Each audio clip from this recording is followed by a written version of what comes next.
Thai tourism minister reiterates Phuket's reopening on July 1. COVID-19 vaccine tourism emerges in Thailand as demands grow. And EU's COVID health pass to be operational in June. I'm Kieran Mack and you're listening to the Thai Expat Daily Show.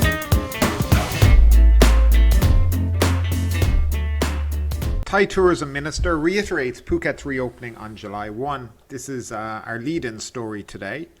The Thai government has again reiterated its plan to reopen Thailand, specifically Phuket, to foreign tourists and travellers.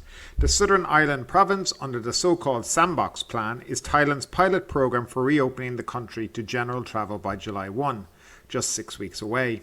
The government has consistently said that the island's residents will have to be 70% vaccinated by the start of July before the reopening can happen.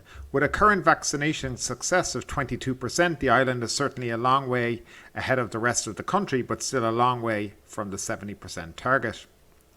The National News Bureau, the voice of the Thai government, reports that the Tourism and Sports Minister is urging Phuket officials to achieve the vaccination target next month. The media release says, the provincial administration and the private sector have developed plans to prepare for the reopening in all aspects while creating more awareness and understanding with the local people. Thus, the reopening will be safe and help drive the economy forward.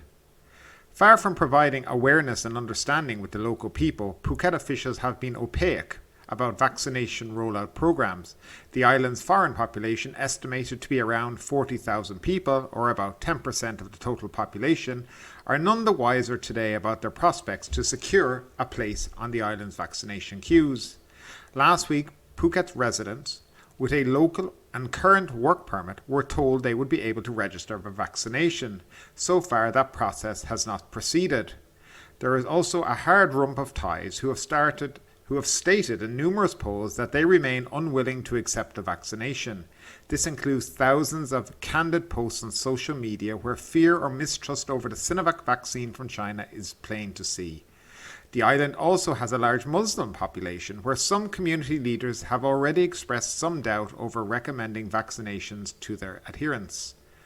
But even today, the second rollout has begun on the island for Thais who registered on the More Prom app since the start of May. So things are progressing. An area has been put aside at the island's Central Floresta shopping centre for registrants. The reopening to tourists on July 1 isn't without restriction. People arriving by air will not be open to countries where COVID-19 is widespread or tourists without a vaccination certificate. That list hasn't been fully detailed, although Thailand has a ban on people arriving from at least 4 countries: India, Pakistan, Bangladesh and Nepal. Visitors who travel by air must provide documents to prove that they have received both COVID-19 vaccination doses. They are required to undergo rapid antigen or PCR tests at their place of origin and to register on www.gophuket.com and the Morchana application.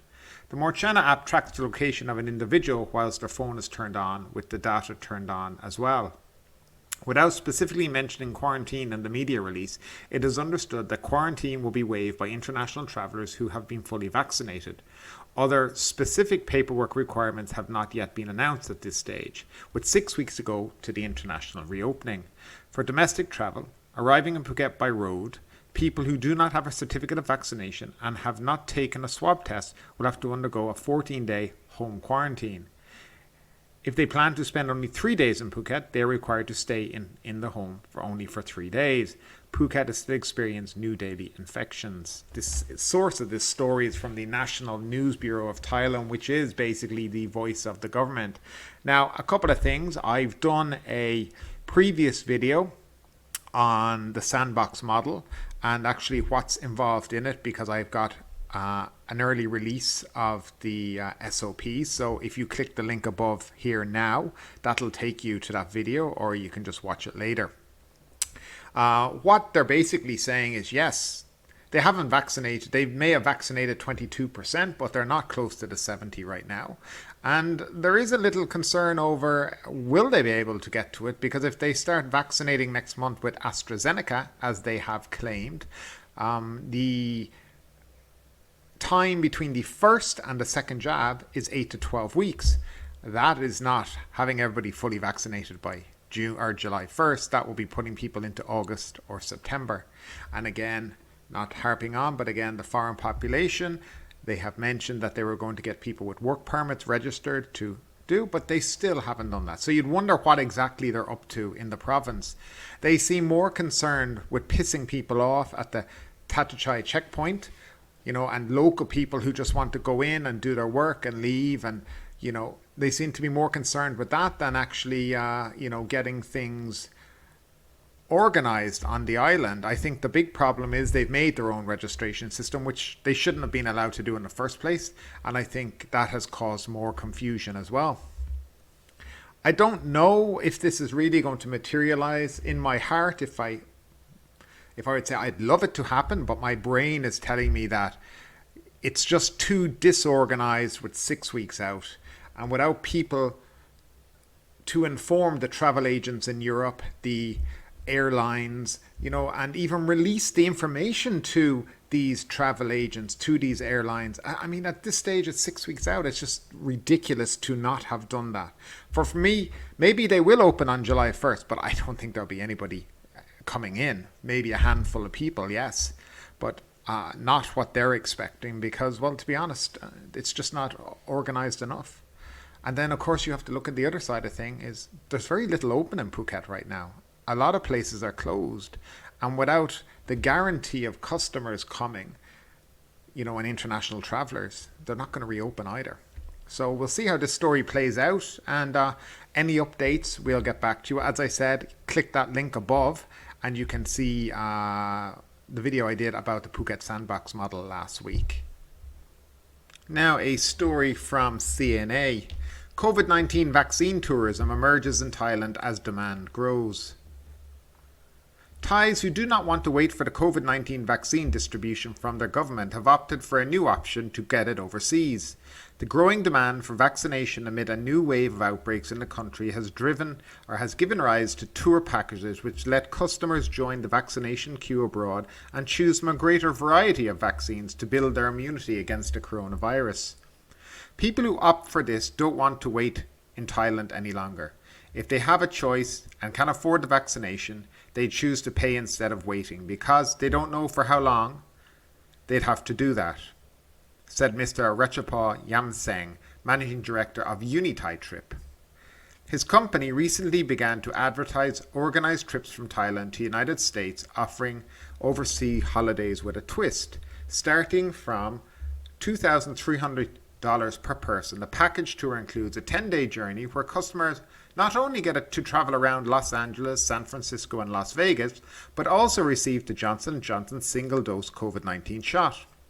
So many people have called, hundreds of them, but 80% of them don't have a US visa.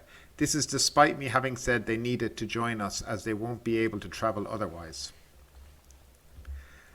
Unithai-Trip is one of a few travel companies in Thailand that offer COVID-19 vaccinations in their tour packages. According to Mr. Ratchapal, several customers were finalizing their travel plans with his firm and a few others have already departed for the US since last week. Most of his clients are families who paid for private tours. Price ranges from $2,300 per person for a group of 8 travelers to $3,700 per person for a group of 2. These include hotel accommodation in the US, private transfer, entry fees for tourist attractions, and a service charge for liaising with the Thai embassy to obtain certificate of entry, which are required for their return back to Thailand. As for the vaccination, the appointment will be confirmed prior to the client's departure from Thailand. We'll take care of everything from start to finish, said Mr. Ratchapal, who also flew to get a COVID-19 vaccine jab in the US earlier this week. COVID vaccine tourism recently took off in Thailand, where vaccination against the coronavirus is prioritized according to age and health condition. Currently, tens of millions of local... Okay, well, we're not going to go further into that because a bit of that's rubbish now. The vaccine is prioritized according to the age. It is not really. So what do you think about all of this? An opportunity for people to fly to America, have a nice 2-week holiday and then get the vaccine and come back to Thailand. I mean, as an expat here in Thailand and one who doesn't seem to know when he will ever get a vaccine. I'm actually considering just going home to my own country and getting it.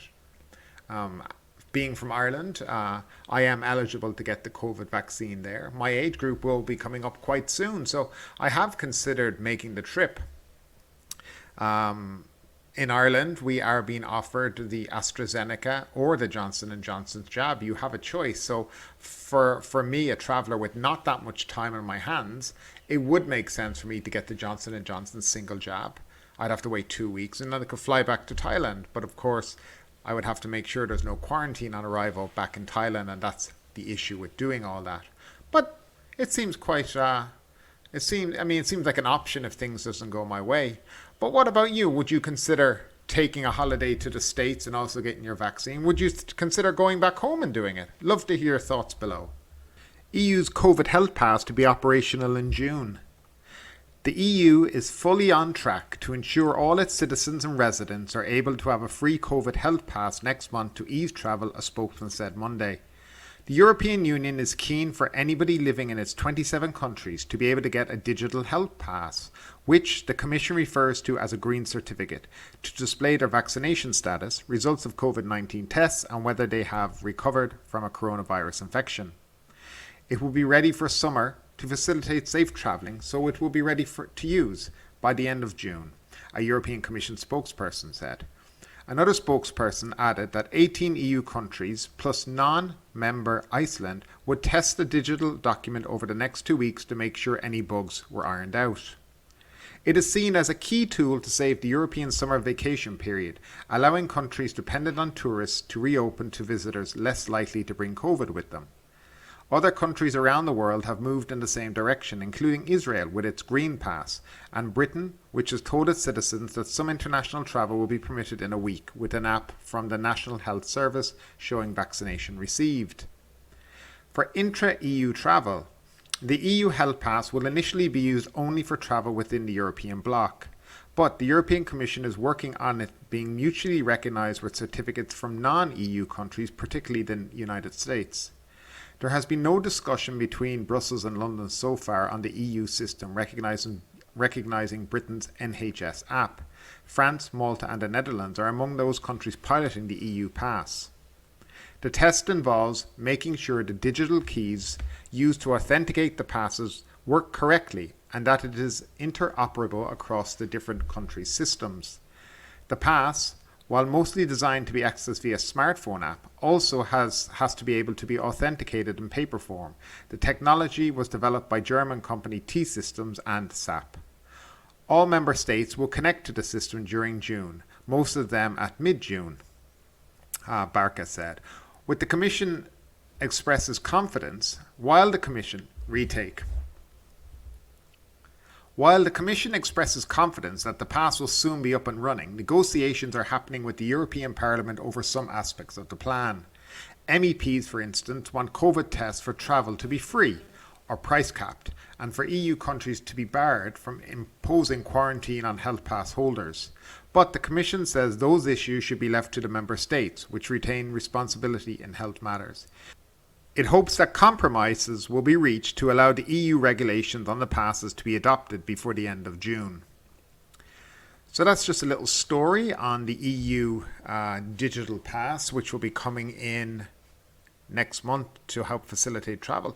Now, I wonder how that will affect people from Asia and other countries, and whether the certificates that are issued in these countries will even be valid in Europe. So that remains to be seen. Actually, it remains to be seen what you'll be given at all.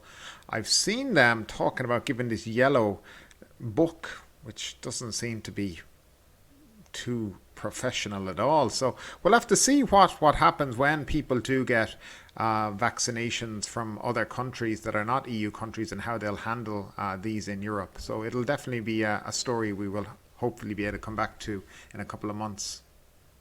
Thanks for tuning in today. If you enjoyed today's episode, don't forget to subscribe, and don't forget to leave us a 5-star rating.